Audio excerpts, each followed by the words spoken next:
Hey guys, Doug Rabel here at Pittsburgh Investor.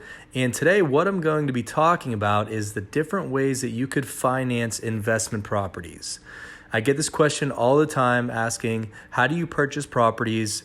What are the different ways that I can utilize financing to start purchasing rental properties or investment properties? So today I'm going to talk about the easiest sources of financing so that you can purchase discounted or distressed properties. The first and the least costly option is using your own cash. It's just as simple as it sounds. If you've established a nice safety net and maybe you have built up savings over the years or a self-directed IRA for some of your retirement assets, that you can literally purchase a property in all cash. You don't have to worry about taking on any debts or any interest expenses, and it's super easy to close and can close quickly. This, of course, is going to be the easiest way to purchase properties, but you can't leverage that as much as obviously you're only going to be able to purchase so much because we all only have a limited amount of cash. The next option is conventional loans. Now, these are going to be a little bit more difficult as you're working with commercial lenders and banks, which normally has a longer and more stringent underwriting process. Takes a little bit longer to close, and you will have to come out of pocket with a good chunk of money down, normally somewhere between 10% and sometimes upwards of 20% of the purchase.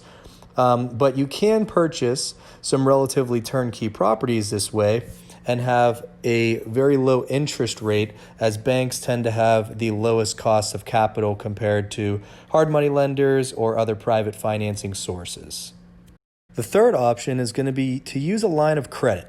Now, a line of credit is basically credit that's going to be established for either existing collateral that you have, or it can be utilized on a business. So there's a few different ways that you could structure it.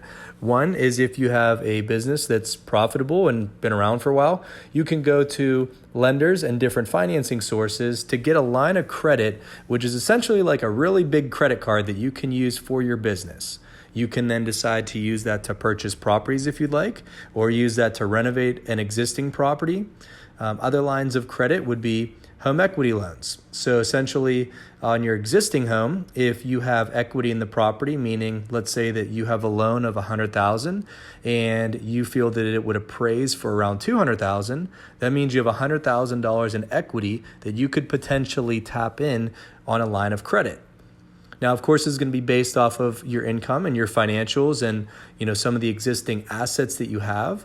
But this is a way that you could tap into that line of credit whenever you need it to purchase a property or for renovation costs.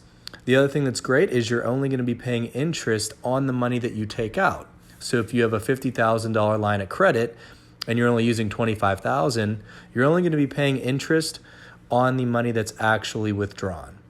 Now, the other thing to consider is that rates can go up and down based off of the market, so they're not going to necessarily be fixed. So it may become more expensive or less expensive down the road, but you at least know that you could tap into that whenever you need it to do acquisitions or to do renovations on your properties. The last source of financing, and what I have generally used in my career for purchasing properties, is either private financing or hard money loans. Now, they're essentially the same thing. It's not a large institution providing the money for your deals. It is either a friend, a local investor, a higher net worth investor, or a small business owner that funds private financing for deals around your area. But essentially, it's the same.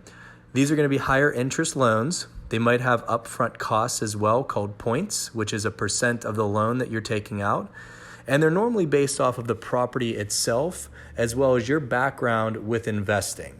Now, it's not necessarily like a bank where they're going to focus on your income, your credit, and every single detail of your financial history. These guys and girls are most likely going to be focused on the property itself, whereas they look at it as if you cannot perform on the property and they have to take it over. If the deal is good enough, they could still make money off of it, so they're willing to finance it. These are basically as good as cash. So on agreements, you could technically say that you're doing a cash deal and close really quickly because it is literally someone writing you a check so that you can have cash available to purchase that property. Now, the rates are going to be a lot higher compared to conventional loans, where you might see, as of right now, rates anywhere from 11, 12, 13% for some of the lower cost financiers, and upwards of 15 or even 16% interest on some of the hard money lenders that focus on newer borrowers. So this is a very costly way to get access to money, but you can have access to money to basically do cash deals without using a lot of your own personal capital. There's a different source of capital for pretty much anyone's situation. It's all about figuring out what makes the most sense for you based off of your finances, based off of your short and long-term goals, and how quickly you're looking to expand with your investment portfolio. Write a comment below and let me know which is going to make the most sense for you in your situation, or what did you use to purchase your first rental property. And as always, make sure to invest in you, subscribe, and go ahead and like so that I can get a pop in the algorithm. Thanks again and happy investing.